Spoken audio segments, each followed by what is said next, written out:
योगी वाला इलाज हो रहा है जो भी अपराध कर रहा है। यह तस्वीर आप देख रहे हैं, बुलडोजर गोवा में भी चल गया है। यूपी से शुरुआत हुई, अब हर राज्य में चलने लगा है बुलडोजर। तस्वीर देखिए जरा, क्यों चला बुलडोजर मैं आपको दिखाऊं।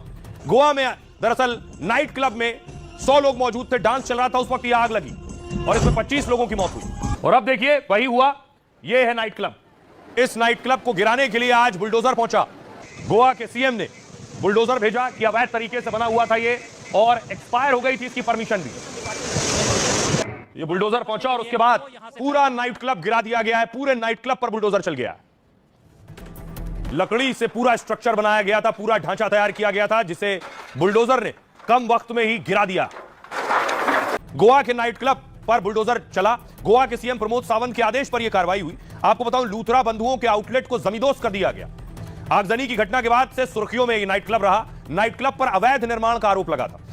अरपोरा नदी के बैक वाटर में क्लब निर्माण पर सवाल उठ रहे थे। बिना अनुमति के ही क्लब का निर्माण किया गया था, जहां आने और बाहर जाने के रास्ते बेहद संकरे थे। इस वजह से फायर ब्रिगेड की टीम मौके तक नहीं पहुंची। साथ ही स्थानीय सरपंच ने भी गोवा के क्लब को अवैध बताया था।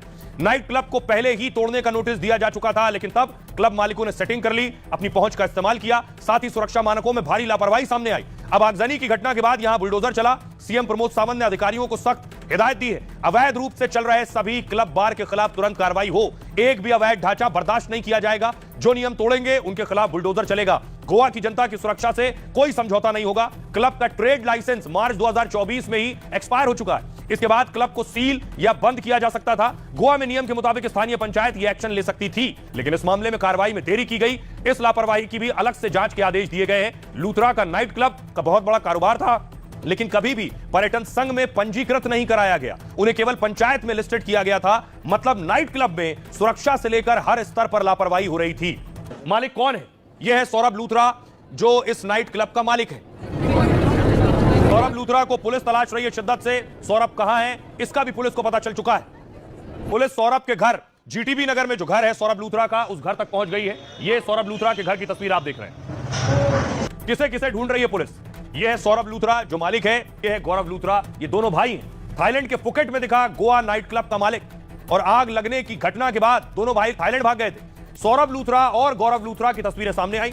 इंटरपोल ने दोनों भाइयों के खिलाफ ब्लू कॉर्नर नोटिस जारी कर दिया है। गोवा पुलिस ने इस सिलसिले में सीबीआई को पत्र लिख दिया है, जिसके बाद सीबीआई ने इंटरपोल से ब्लू कॉर्नर नोटिस जारी करवाया है। सौरभ लूथरा और गौरव लूथरा थाईलैंड के फुकेट में छिपे हुए। ब्लू कॉर्नर नोटिस जारी करने के बाद से इनका लोकेशन ट्रेस करना आसान है। साथ ही दोनों को भारत लाने का रास्ता भी आसान हो जाएगा। अब दोनों को प्रत्यर्पित कर गोवा लाने की तैयारी। भारत और थाईलैंड के बीच दरअसल प्रत्यर्पण संधि है। दोनों देशों के बीच 2015 से यह संधि है। इस संधि से थाईलैंड को अपराधी को भारत को सौंपना होगा। हालांकि प्रत्यर्पण की कानूनी प्रक्रिया लंबी और जटिल होती है। इस वजह से लूथरा बंधुओं को भारत वापस आने में वक्त लग सकता है। थाईलैंड में कुछ दिन रहने का उन्हें और समय मिल सकता है। साथ ही कानूनी बचाव की योजना बनाने का भी इन्हें मौका मिलेगा। थोड़ा वक्त लग सकता है, लेकिन लूथरा बंधु की मुश्किलें अब बढ़ गई है। गोवा सरकार दोनों को जल्द से जल्द भारत लाने की तैयारी में है। कि आखिर सौरभ लूथरा है कहां? खबर आई कि सौरभ लूथरा जैसे ही आग लगी उसके कुछ घंटों बाद ही वो भारत छोड़कर भाग चुका था, इंडिगो की फ्लाइट लेकर। उसकी आज एक तस्वीर आई, बताया गया कि सौरभ लूथरा थाईलैंड भाग चुका है। थाईलैंड के फुकेट में सौरभ लूथरा की यह तस्वीर सामने आई और उसके बाद से पुलिस ने एक्शन शुरू किया। गोवा के रोमियो लेन नाइट क्लब में शनिवार रात आग लगी थी और आग लगने के बाद क्लब स्टाफ समेत 25 लोगों की मौत हो गई। हादसे के कुछ ही घंटों बाद क्लब का मालिक देश से फरार हो गया। जिस वक्त हादसा हुआ क्लब मालिक दिल्ली में था। एफआईआर दर्ज करने के बाद पुलिस दिल्ली में तलाश कर रही थी, लेकिन सोचिए घटना के करीब 5 घंटे बाद ही दोनों ने देश छोड़ दिया। रविवार सुबह 5:30 बजे दोनों ने थाईलैंड के फुकेट के लिए उड़ान भर ली और ये पीछे फ्लाइट खड़ी हुई है। इस वक्त तक मलबे की छानबीन से लेकर मृतकों की पहचान ही हो रही थी। तब तक क्लब मालिक की जानकारी और लोकेशन तक का पता नहीं था। और हुआ क्या? सवाल अब उठ रहे हैं कि आखिर दोनों थाईलैंड के फुकेट ही क्यों चले गए? दरअसल थाईलैंड जाने के लिए वीजा की जरूरत नहीं होती।